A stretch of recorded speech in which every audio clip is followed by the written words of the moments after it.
Second volet de notre série de vidéos qui concerne la préparation de notre moteur d'origine, on augmente les diagrammes. On avait commencé dans cette vidéo la préparation globale de notre moteur d'origine. On avait notamment augmenté la section de passage des gaz brûlés vers l'échappement au niveau du cylindre. 42 minutes d'effort à limer qui nous avait conduit à améliorer nos performances. Et bien dans cette seconde vidéo, on va encore continuer avec le haut moteur. Et oui, on n'a pas fini avec lui. Mais j'ai rien fait moi. Ouais, mais on va encore te préparer un petit peu. Dans cette vidéo, par contre, on va pas titiller les lumières de transfert ou la lumière d'échappement dans la chambre du cylindre. Non, non, non, non, on va pas utiliser la fraiseuse, on va pas utiliser de renvoi d'angle, tout simplement parce que j'en ai pas non plus. Car généralement, avec ce type de manipulation, si on ne s'y connaît pas ou si on n'est pas un public averti, on fait plus de mal que de bien. Là, on va simplement modifier nos diagrammes, simplement, avec très peu de matériel et à la portée de tous et de tous les budgets. C'est quand même l'objectif de ces vidéos, des modifications, des préparations, mais pas pour trop cher. Et même pour pas un rond. Les temps sont durs, je sais bien, c'est la fin de l'année. Donc la vidéo va se présenter en 3 parties. Oui, oui, encore 3 parties, et c'est en plus le même plan que la première vidéo de la série. La première partie va être consacrée à décrire la petite préparation qu'on compte faire dans cette vidéo. Puis on va s'y coller, travaux pratiques. On retrousse les manches, on met les mains dans le cambouis, et c'est parti pour la prépa. Pour finir sur une 3e partie qui concerne le test. Ce que ça change, plus 5, plus 10, plus 20 km/h. Ouais, faut pas trop rêver quand même. Dans cette première partie, on va décrire la petite manipulation, la petite préparation qu'on va réaliser ensemble. Le haut moteur testé et monté sur le Spitro, vous vous rappelez, c'est un moteur type Origine Technics 50 cm3. Nous avons dans le volume 1 de la série mesuré les différents paramètres lorsqu'on met un joint d'embase de 0,6 mm, le squish, le taux de compression, le rapport volumétrique et les diagrammes de ce cylindre. On avait mesuré un squish à 1,6 mm, ce qui est vraiment beaucoup, un taux de compression à 9,68, ce qui est vraiment pas beaucoup, et des diagrammes très bas à 169 à l'échappement et 113 au transfert, soit un écart entre les deux diagrammes de 56 degrés. Bon, il va falloir améliorer tout ça. Pour diminuer le squish et en même temps augmenter le taux de compression, le rapport volumétrique, on l'avait fait dans la première vidéo, il fallait simplement descendre le cylindre, chose qu'on avait fait en supprimant le joint d'embase. On était passé à un squish de 1 mm et à un taux de compression de 10,87. Par contre, au détriment des diagrammes, on avait tout baissé de 5 degrés sur des diagrammes qui étaient vraiment déjà très bas. Donc on va améliorer tout ça dans cette vidéo. Pour augmenter tous ces paramètres dans le bon sens, on va d'une part remonter le cylindre en augmentant l'épaisseur d'embase, en rajoutant un joint d'embase ou des cales d'embase sous le cylindre. Ça aura pour conséquence de remonter les diagrammes. On va viser les diagrammes du kit 50 Poligny qu'on a mesuré dans la précédente vidéo, la super vidéo que vous avez adorée. C'est ironique parce qu'il n'y a pas eu beaucoup de vues. Sur les diagrammes, la théorie des diagrammes. De toute façon, j'ai repéré, dès que ça parle de théorie, il n'y a plus beaucoup de monde. Par contre, dès que ça parle de performance, là, il y a des vues. Mais bon, faut savoir de quoi on parle. Donc moi, j'aime bien vous faire des vidéos théoriques de temps en temps quand même. Bon, revenons à nos moutons, je m'égare complètement. Donc on va viser les diagrammes du kit 50 Poligny, à savoir à peu près 177 d'échappement, 122 au transfert. Ça changera la donne, je pense. Donc première étape, on va trouver la cale qui convient à mettre sous le cylindre. Par contre, si on remonte le cylindre, qu'est-ce qui se passe? Voie de conséquence sur les deux autres paramètres qui concernent le haut du cylindre, on augmente le squish, ça c'est mathématique, et on augmente le volume au-dessus du piston lorsqu'il est au point mort haut, donc conséquence, le taux de compression chute. Si vous manque des connaissances théoriques pour comprendre ce que je viens de dire, vous n'hésitez pas, vous allez voir mes vidéos sur le squish, le taux de compression et les diagrammes, et vous vous en sortirez normalement beaucoup plus intelligent. Donc pour remédier à tout ça, on va surfacer le haut de notre cylindre. Tout simplement l'amputer de l'épaisseur supplémentaire qu'on a rajouté en plus de ce qu'on voulait déjà supprimer pour diminuer le squish, augmenter le taux de compression. Et pour faire ça, on va se retrouver tout de suite sur ma fraiseuse 4 axes à commande numérique. Vous n'en avez pas? Oh, vous êtes relou. Faut toujours s'adapter à votre matériel. Ok, on va passer sur une toile Emery. Ok. À l'ancienne.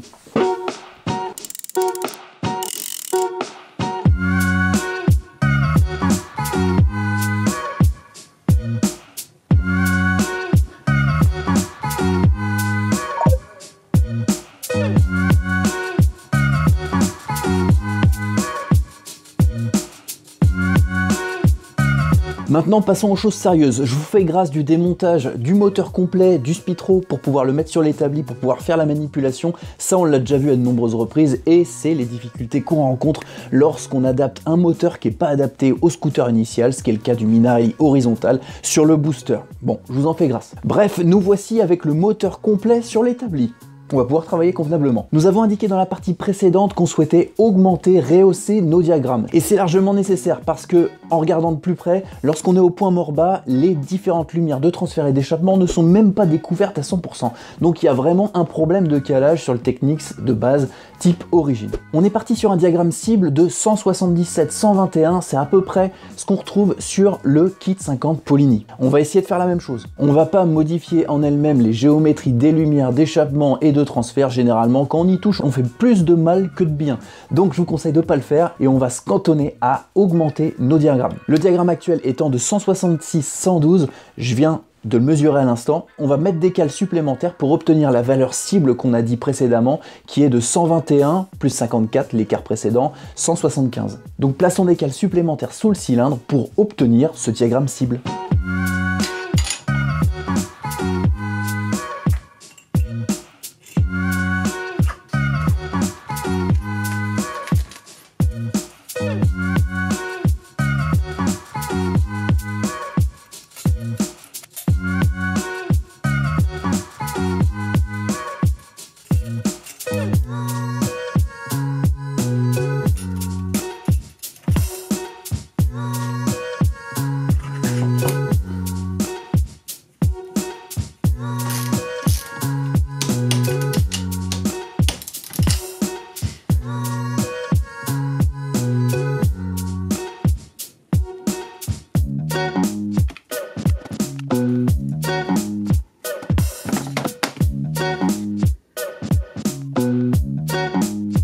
Donc vous avez vu, j'ai calé successivement mon cylindre avec des cales d'embase. Alors j'avais pas de joint d'embase supplémentaire, donc j'ai fait avec les moyens du bord. J'avais des cales d'embase de plusieurs dixièmes de millimètre les uns après les autres, donc j'ai fait un Big Mac. Mais le mieux, c'est de mettre des joints d'embase supplémentaires. Et vu que j'ai calé avec une épaisseur de 0,64 mm, eh bien un joint d'embase supplémentaire aurait suffi. Donc si vous avez des joints d'embase, ce qui n'est pas mon cas, ma livraison n'est pas arrivée, eh bien vous pouvez mettre un joint d'embase supplémentaire, ce qui fera à peu près 0,5 mm supplémentaire d'épaisseur sous le cylindre et ça sera parfait. Avec 0,64 mm supplémentaire de joint d'embase ou de cale d'embase pour moi, j'en ai mis 3, eh bien on obtient un diagramme à l'échappement de 172 et à l'admission 118. Donc on a augmenté un petit peu nos diagrammes, on voit bien d'ailleurs que les lumières sont totalement découvertes lorsqu'on est en point mort bas, donc c'est ce que je voulais obtenir, même si les diagrammes sont un peu moins hauts que ma valeur cible, donc on va partir là-dessus. De toute façon je peux pas faire autrement, j'ai plus d'autres joints d'embase. Donc il va falloir surfacer la partie supérieure de notre cylindre d'une valeur 0,64 mm, additionnée à la valeur totale qu'on voulait supprimer pour obtenir un squish de 1 mm et un rapport volumétrique de 10,68, donc il va falloir additionner 0,64 à 0,5 mm, donc 1,14 mm à supprimer de la partie supérieure de notre cylindre. Je sais pas combien de temps je vais mettre. Théoriquement, qu'est-ce qu'on devrait obtenir? Eh bien, une augmentation des diagrammes créera forcément une augmentation du régime moteur à haut régime, donc une vitesse de pointe meilleure, au détriment d'un couple pendant la phase d'accélération, donc un peu moins d'accélération au passage. Et l'augmentation du rapport volumétrique créera aussi une augmentation de puissance, au détriment peut-être du couple, mais comme on n'est pas dans des valeurs extrêmes de taux de compression, eh bien, normalement, ça devrait augmenter la puissance sans toucher à l'accélération. On verra bien.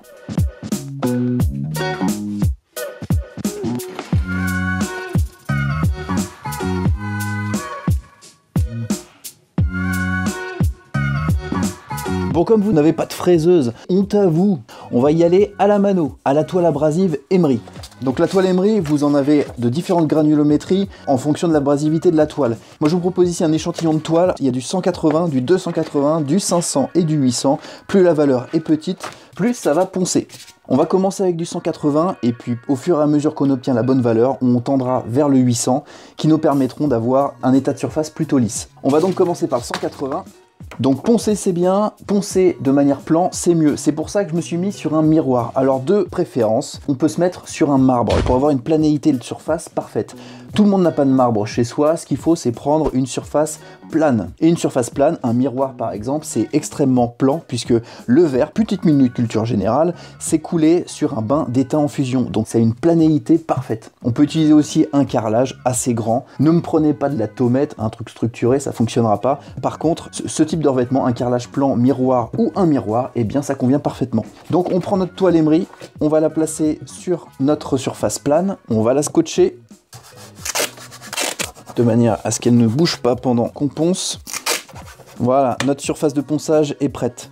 Avant de commencer, on va prendre la mesure de notre cylindre initial. Donc on va prendre notre pied à coulisse, on va le régler à 0 et on va prendre la valeur initiale de notre hauteur de cylindre. À plusieurs endroits, 88,58, 88,75, 88,9. Donc on va prendre une moyenne de 88,7, ça ira très bien. Donc il faut qu'on enlève 1,14 mm, donc 88,7 moins 1,14, on obtient 87,56. Pour procéder au ponçage, on va mettre un petit peu d'essence sur la surface à poncer. La partie à poncer, bien sûr, c'est la partie supérieure du cylindre. Et ce qu'on va faire, c'est qu'on va faire des mouvements de 8.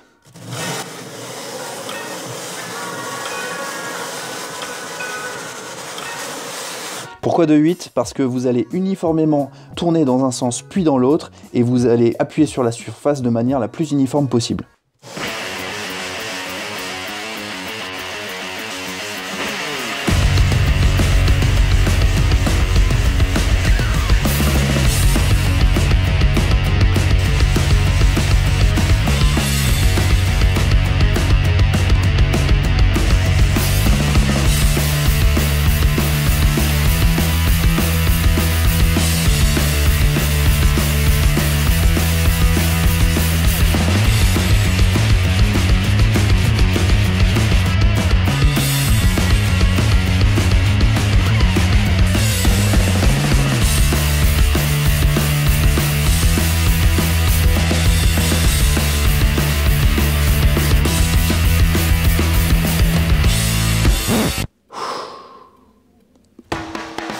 Ça fait à peu près 3 heures que j'y suis, j'ai enlevé à peu près 70e de millimètre. Bon, on en est à 88,2, on en est à peu près à la moitié, mais je pense que j'arriverai pas à finir pour cette semaine, pour cette vidéo.